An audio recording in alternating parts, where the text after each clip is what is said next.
Hello kids, nandito tayo ngayon sa CLSU at mayroon silang fish pond.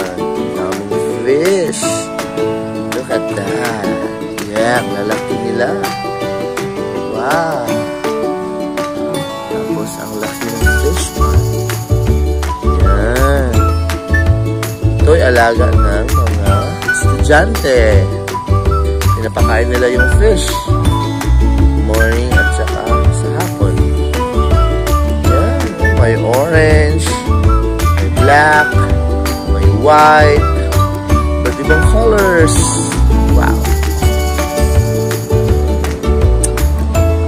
Dami nila. Oh. Wow. Wow, ang daming fish.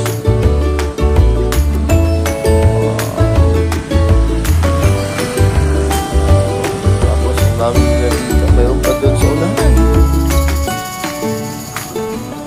Alright, gotta go. Good morning kids. Blessed morning. Ang memory verse natin ngayon ay 1 Thessalonians 5:17.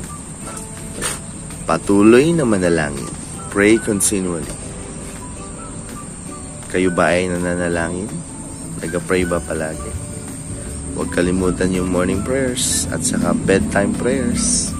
Kasama si Mama. I miss you. God bless. Bye-bye.